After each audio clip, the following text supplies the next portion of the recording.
Welcome to NarrativeNook audio tales where enchanted stories come to life. If you enjoy our stories, please subscribe, like and share to support our channel. Enjoy listening. Ethan respected her, so he gave her the space and platform needed for her to achieve her dreams. Josephine couldn't talk to him about work.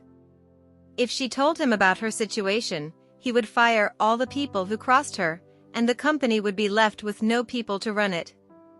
That would be bad for work. Work's fine, really. Josephine smiled. Yeah. Don't worry about anything else. I'm looking forward to your show. I'm preparing for it. It'll be done soon.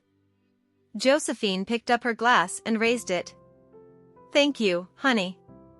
Ethan raised a toast as well. No problem. They went shopping at a nearby mall after dinner. Ethan thought Josephine needed more clothes. Jenna had been waiting in the car, so when she saw the couple, she and her bodyguards followed them. Josephine wanted to let her hair down too, and walking around was good for digestion. The problem was that Ethan stood out too much. A lot of women were staring at him, and Josephine had half the mind to take him home right away so these women couldn't see him. Ethan had a peculiar shopping style. Most people would pick the things they wanted, but he would pick the ones he didn't want and buy everything else. It didn't take long for him to pick all the clothes and bags the shop had to offer, and Josephine couldn't stop him. Jenna was standing outside taking photos surreptitiously, especially the ones where Josephine held Ethan's hand as she stopped him from buying more. However, in the photo, it looked like Josephine was asking Ethan to buy more. Yep. Photos are more deceptive. Jenna looked at the photo and smirked. She could see that Josephine was trying to stop Ethan from buying more, but Ethan led her to more aisles and bought everything money could buy. If he could, he would have bought the whole shop. Jenna loved shopping too, and she loved this particular brand, but she wasn't rich enough to shop like Ethan. The Quarles family had enough money to last them for centuries, while her family only got rich because they buttered up to the Quarles family. Her mother would even restrict her allowance. She envied Josephine for all the love she was shown. I wish that were me. After following the couple and taking photos and videos of them, Jenna was exhausted. She went back to the hotel and sent those photos to Donna. Donna called her right after that, and Jenna picked up the call. Hey, Mrs. Quarles. Where's Ethan? Are you coming over? Jenna asked quickly. She could tell that Donna was angry. That woman is going to take him away from me. Of course, I'm coming. I knew it. She's going to stop her son from dating a gold digger. Don't tell him I took the pictures, all right? You helped me, so of course, I won't. Wait for me, said Donna. Jenna texted her the country and city she was in, and then she waited happily for Donna's arrival. Let's see what Josephine will do. Donna's a feisty woman. I wonder if Ethan will take his mother's side or an outsider's side. Oh, I really want to see Donna teaching that woman a lesson. The night was peaceful. After taking a shower, Josephine took a book and sat beside the French window to read, while Ethan went to the study to work. He might be on vacation, but some of the more important work must be done by him. He was so engrossed in his work that he forgot about the time, and when he realized it, it was already midnight. He closed his laptop. He went to the second floor and noticed Josephine sleeping on the couch covered by nothing but a blanket, and he blamed himself for not noticing the time sooner. I should have told her to not wait for me. She would be sleeping on a bed right now instead of a couch. Ethan approached her, then he stared at her face that was illuminated by the light. Josephine had a beautiful face, but she looked adorable when she was asleep. Her skin was smooth and silky as milk and her facial features were softly defined. He couldn't take his eyes off her. Her beautiful arms slid through the sleeves of her oversized robes, and she looked that bit alluring in this state. Ethan felt like playing a prank on her to wake her up, and then they would have a bit of fun in the night. Just as he picked her up to carry her to the room, Josephine woke up. When she realized it was him holding her, she closed her eyes, and a sweet smile curled her lips. "Are you sure you're sleepy?" asked Ethan. "Yeah," said Josephine. Ethan kept kissing her neck, and it stirred something in her. She protested, "Hey, stop it. It tickles." Ethan didn't listen. He kept doing what he wanted, so Josephine was already wide awake before they even got to their bed. After he placed her on the bed, he pinned her down, and she saw the light of desire glinting in his eyes. She gasped. "He's going to do it even when I'm asleep? I guess I'll have to really pretend to be asleep next time." She couldn't pretend to be asleep this time. Since Ethan saw her wake up, and he wouldn't let her fall asleep after he spent so much time waking her up. Josephine felt like a fire was lit up in her, and she wanted to burn with Ethan too. "You're so beautiful," said Ethan. He loved Josephine's looks. She was beautiful and lively. Happy about being praised, Josephine let him kiss her. They did it all around the room, from the bed to the bathroom. The next morning, Josephine asked for a half-day off since she couldn't get out of bed. Jenna got a message after she woke up. It was from Donna, and she said she was already boarding the flight. Jenna smirked. "Donna will be here in 18 hours. Then it's time for Josephine to step aside." Ethan didn't get any news about his mother's visit. Donna made sure it was a secret. She told everyone not to tell Ethan about it. She wanted to check out her son's relationship, but even before she came, she had decided that this woman was not to be allowed to date her son. She had 3 criteria for her son's partner.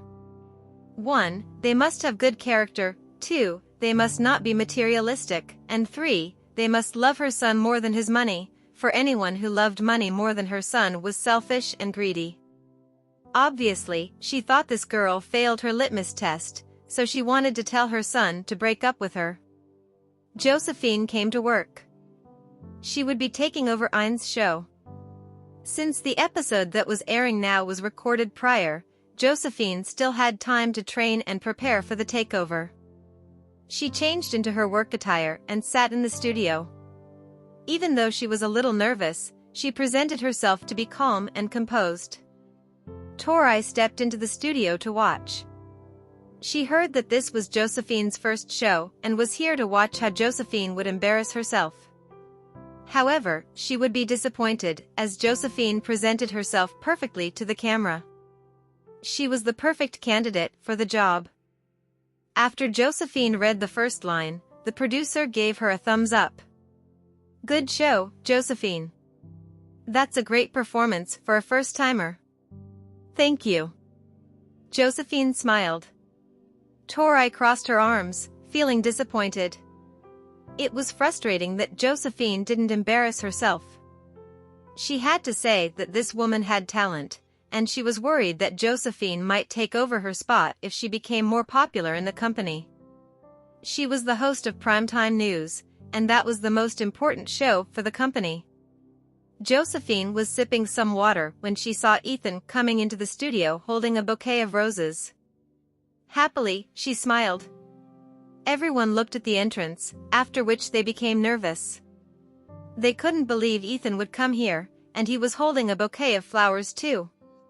Tori saw Ethan, and she quickly straightened herself out, then she put on her most dazzling smile.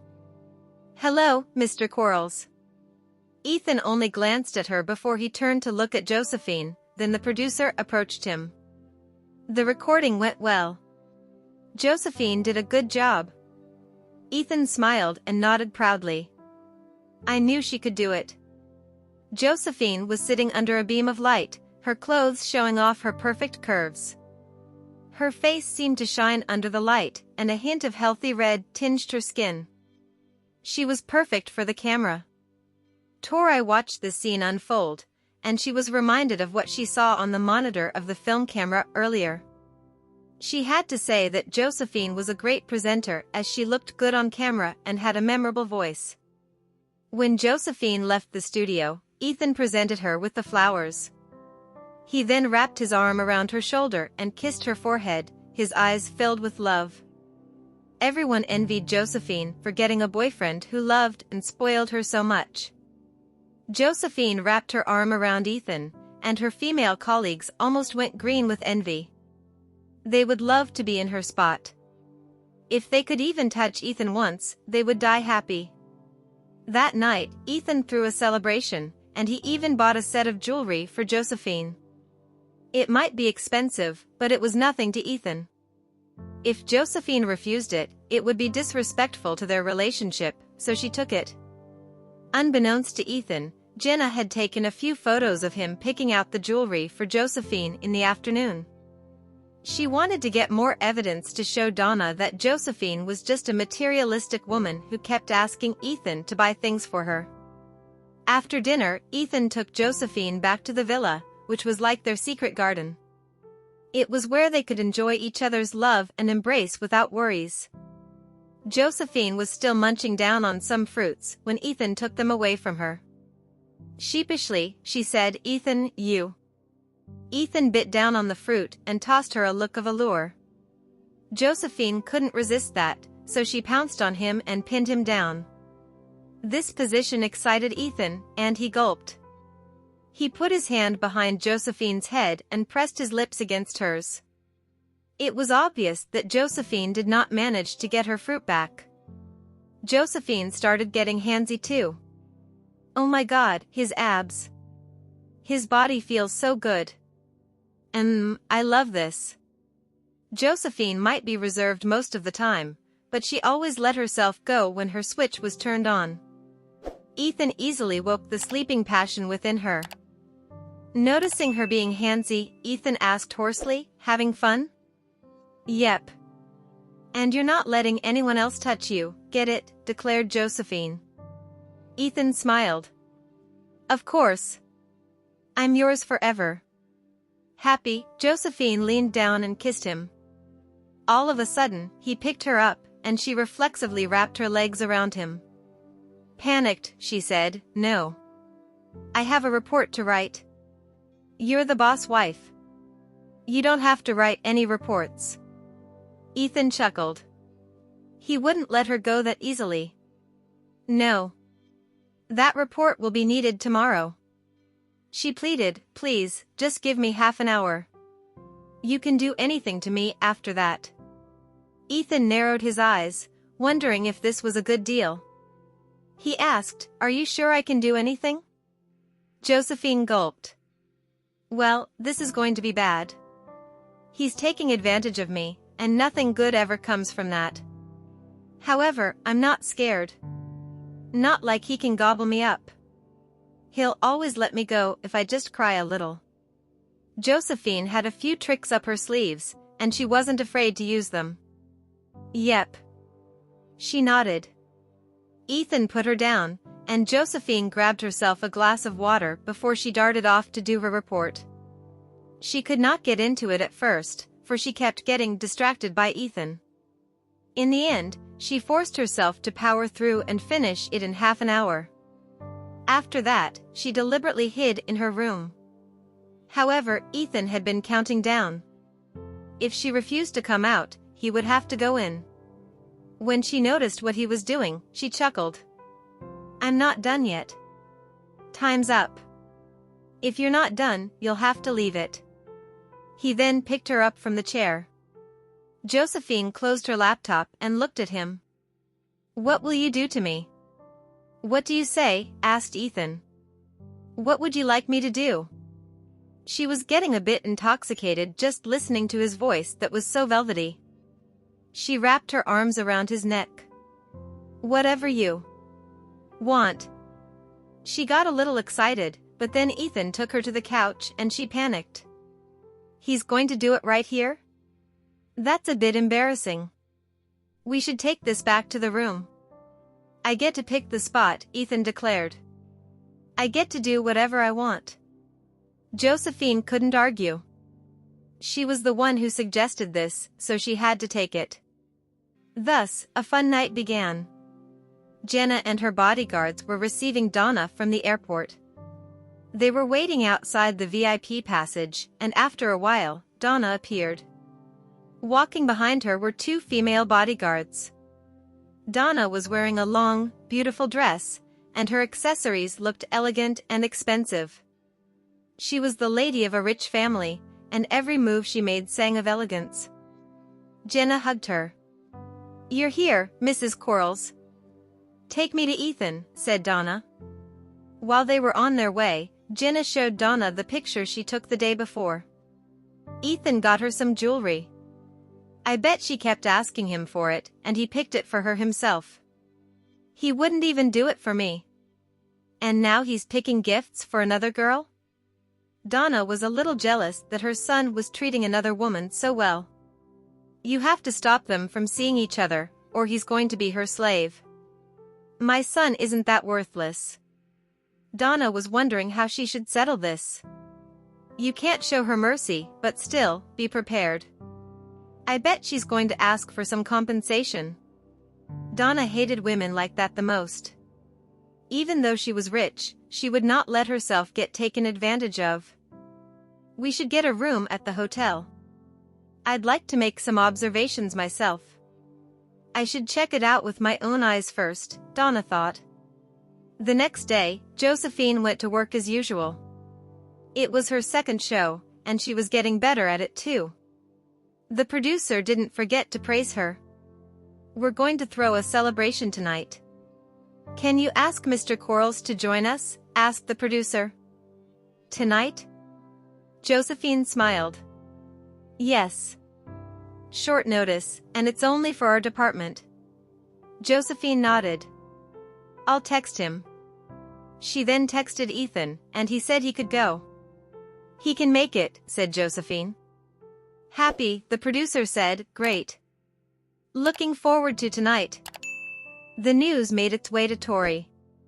She was donning her earrings, and she froze for a moment. What?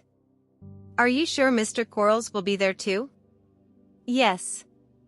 Josephine asked him, and he said he'll come. Tori looked into the mirror and smiled. I'm going to dress myself up and take all the attention away from Josephine. At 5:30 p.m., the excitement started to fill the air in the office. The employees were looking forward to the gathering later since their boss made reservations at an expensive restaurant. Their performance was great that month and they wanted to celebrate Josephine joining them, so the company spent a ton of money on this. A lot of the workers clocked off early just to get changed. Of course, they had to doll themselves up.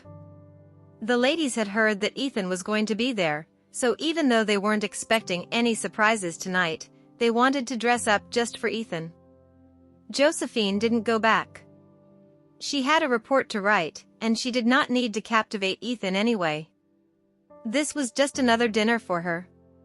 Tori was already in the boutique downstairs, picking out the best dress for the night. A black, shining dress caught her eye, and she took it. I'll have this one. Sure. We'll style you up after you get changed. Tori got changed and asked someone to style her up. Once they were done, Tori radiated the air of a goddess, and the staff member praised her, "You're beautiful. I bet you'll be the star of the show tonight. She's beautiful and hot. Is someone you like going to show up tonight?" Tori smiled in the mirror. Yep. Oh my gosh, he's so lucky. You dressed yourself up just for him. Tori kept admiring herself. No matter her dress or looks, she knew she would be the star of the event. I bet Ethan will look at me.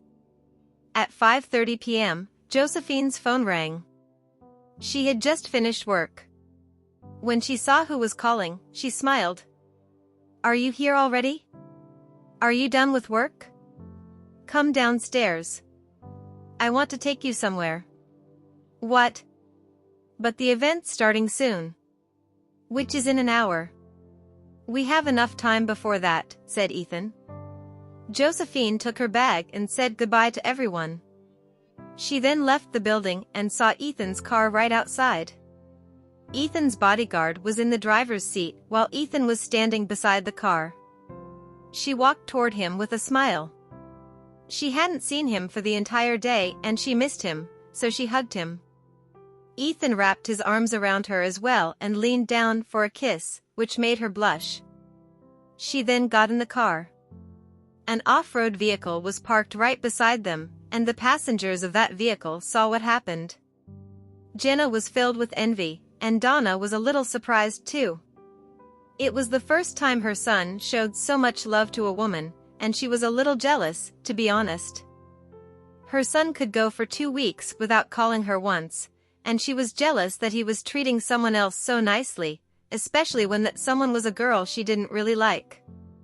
The moment Ethan drove away, Jenna said, "Follow them." The driver obliged. Josephine wondered where Ethan was taking her, but she got her answer when they stopped in front of an expensive boutique 10 minutes later. "Go on. It's just a regular dinner between colleagues. Do I even need a dress?" Josephine looked at him. She didn't really have the urge to dress up. "Oh, it's not just between colleagues. You're showing up as their boss wife tonight," said Ethan. Josephine smiled. She still couldn't get used to this new identity of hers, but she didn't want to disappoint Ethan. Since she had the chance to dress up now, she should take it. They went into the boutique, and Jenna said, "See?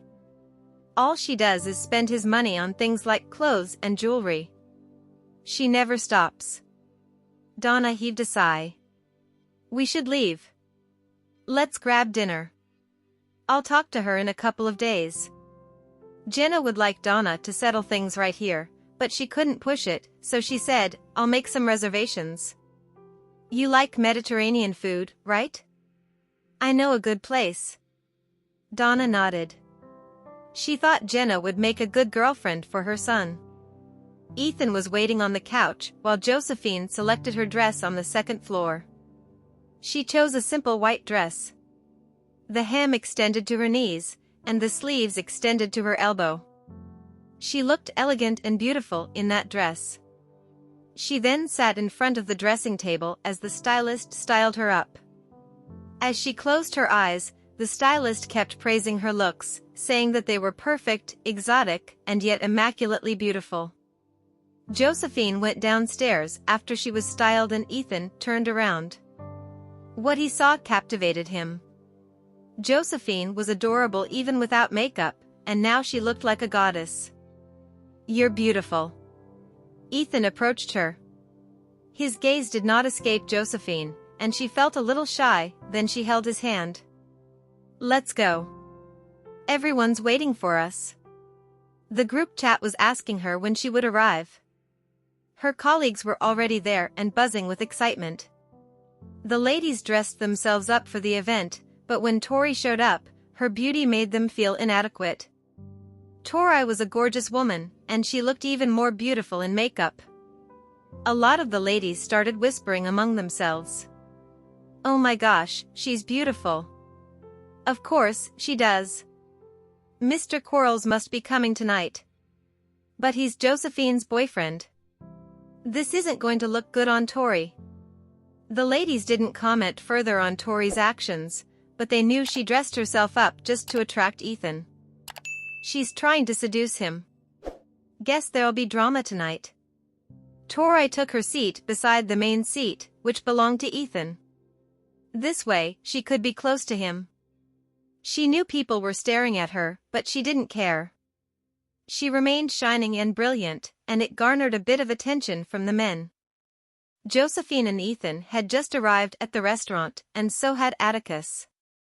He went to sit beside Tori, though he was just here to back Ethan up. His wife wouldn't have let him attend this event otherwise. The ladies were wondering what kind of attire Josephine would don, and then someone opened the door. In came Josephine, and she was holding Ethan's arm. They looked like a perfect match, and Tori felt like she was being mocked. She didn't expect Josephine to dress herself up, and she looked as beautiful and radiant as Tori, if not even more. Josephine led Ethan to the main seat, where she noticed Tori as well as her immaculate getup. Moreover, she was sitting in the seat right beside Ethan. Josephine shot her a look. Even though Tori felt like she was mocked earlier, she still stared back at Josephine like a triumphant peacock. No one could see it, but there were sparks of enmity flying between the ladies. Ethan pointed at an older man. "So, what's your position in the company?" "A team leader and producer, sir." The man named Dustin Osirova stood up, feeling excited. "Sit with me. We need to talk about work." Ethan then looked at Tori. "Switch seats with him, please." Tori froze for a moment, and then she smiled. "Of course, sir." She stood up and changed seats. Everyone was shocked about that, for this was the first time Tori was treated like this, and Ethan obviously did this to make sure Josephine would feel happy. He loves her. Any man would love to be surrounded by women. The love of women is their bragging right, and yet Mr. Quarles ditched it for his lover. Josephine held a cup of tea and sipped from it, and then Atticus chuckled. "We should make our orders, sir." "Get me the menu, and we can all make our orders," said Ethan. Everyone got a menu, but Ethan didn't take one. He leaned over and looked at Josephine's instead. "Order anything you want," said Ethan. Josephine nodded. "Sure." Everyone made their orders without even checking the prices. Ethan would be the one paying after all, and they wouldn't let go of any chance to have a feast. Tori was in a bad mood. She didn't think Ethan would push her away so far just to make sure Josephine wasn't upset, but she still couldn't help liking him. No man she ever met had ignored her so hard, yet that was the kind of man she liked. "Oh, I can't wait to see Josephine's face when I steal her boyfriend away." After making their orders, everyone started chatting with one another. Josephine joined in the conversations as well. She would listen closely, especially when they were talking about other TV stations. Just then, a lady brought up the gossip about a certain male celebrity, and Josephine leaned in just so she could hear better. "What? He's really going to hold a concert? I've been waiting for 5 years." 5 years? Josephine buzzed with excitement. Ethan listened in for a bit. He thought it was a female singer, but then the worker got into fangirl mode. "I've seen his interview live. He's more handsome than he is on TV. He's fair, tall, and slim. Gosh, he's beautiful." Smugly, Josephine said, "I saw his interview live too. Man, he's handsome." Ethan coughed. "She's praising another man right in front of me? Come on, show me some respect. We're having dinner with everyone here. Will you go to his concert, then?" "Of course. I'm not missing it for the world, and I'm getting a VIP seat," said Josephine. Tori had been quiet. She turned to look at Ethan at once when she heard what Josephine said, but all he was doing was stare at Josephine with resignation. There was no anger in his eyes, and there was even a smile on his lips. Am I seeing things? Is he not angry that Josephine's fangirling over a guy singer? Josephine turned to Ethan. "The concert is this Friday. Can you come with me?" Ethan nodded. "Sure." It was then Josephine realized that she was so engrossed with the conversation, she neglected him. She felt for his hand so that she could hold it, but she touched his thigh instead. That was when Ethan grabbed her hand, and she smiled at him. Ethan said gently, "I'll get you the best spot." It wasn't loud, but everyone heard it. All of them could feel the love in the air. Tori looked down, envy filling her heart. She couldn't believe a guy could actually allow his girlfriend to fangirl over a guy singer, and to think he would get her the tickets for the best spot so they could enjoy the concert together. Have I been wrong about men? Food was served eventually, and everyone dug in. Josephine cut up a piece of steak and fed it to Ethan. After he gulped it down, he fed her a piece as well, and she munched down on it. They were showing their love openly, and everyone was envious. Soon, it was time to raise some toast. Atticus made the first one, and that was when Tori found an excuse to go to Ethan. She held up a glass of red wine and swayed her hips as she walked toward him, and then she placed a hand on the table. Sweetly, she said, "A toast, Mr. Quarles." Ethan waved her down. "I can't. I'm driving later." "I'll take that, Tori." Josephine stood up and raised Ethan's glass for him, causing Tori's smile to freeze. "Congratulations on finding a good boyfriend, Josephine." "Thank you. And I hope you'll find your happiness one day." Tori went back to her seat, but her mood was foul. She dressed herself up perfectly tonight, and yet she was now among the crowd she looked down on. She felt like she was a joke. Frustrated, she downed glass after glass of wine.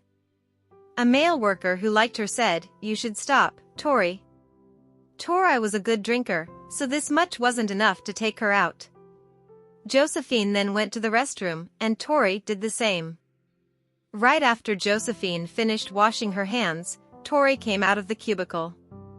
They stared at each other in the mirror, and Tori blurted, "What did you do to him to make him so infatuated with you?" "Tori, I don't care what you do with the other guys, but if you try to take Ethan, I'll make you pay," Josephine warned as she looked at Tori in the mirror. "Is that a threat? You're not even that established as his girlfriend yet," Tori snapped back. "Don't challenge me," said Josephine quietly. Tori shot her a look of mockery. "You're just insecure. I know men, and Ethan's the kind where women would throw themselves at his feet whenever he goes. If you're that insecure about yourself, you should leave." Josephine refused to talk to her, but Toriel wouldn't stop. "Do you really think he'll only love you forever? Any man with money will never love a single woman. They're the same, and women will always be the object they chase after. He's not going to only love you forever. Even without me, someone else will try to take him away from you." Josephine wasn't exactly a cocky person, but she would never dwell on matters she couldn't control. All she wanted was a good life. She enjoyed the process, not the end, and that included relationships. Even if she were to break up with Ethan someday, she wouldn't dwell on it. What mattered was that the love was there, and it was real. Tori's taunt didn't work on Josephine. Instead, it only told Josephine that Tori was nothing but someone who needed to rely on men to thrive, and women like that were pathetic. They would never be able to withdraw themselves from a relationship once they fell in love, and they would become a people pleaser. That was something Josephine didn't want to be. "Honestly, your taunts don't work on me. If there comes a day when he falls out of love with me, then I will have to accept it. What matters is that he loves me now. Women are not accessories to men. We're equals, two independent life forms who get together because they admire each other." Tori was shocked to hear that, and she blinked. She herself was a brilliant woman, but even she would fall for a man like Ethan. She would want to possess him forever. The thought of him leaving was terrifying, and yet she couldn't believe Josephine would be so calm about it. How does she do it? Isn't she scared he might leave her? "Aren't you worried he might get tired of you?" Tori asked. Josephine fixed her hair in the mirror, then she turned to Tori and gave Tori a confident smile that showed she was not afraid. "You might." "I'm not." Josephine turned on her heel and left. Tori saw her off. She envied that part of Josephine, for Tori was scared about losing a lot of things. She was worried she might end up not being able to find a job if she was fired since she wasn't young anymore. She might lose the source of funds for her bags and beautiful dresses, and she was scared about being abandoned. She was worried, and so she wanted to hook up with a brilliant man and never let him go. "Can you really do what you say?" she muttered. The moment Josephine came back, Ethan's eyes lit up. Atticus took the chance to talk about work with Ethan earlier, and Ethan almost fell asleep listening to it.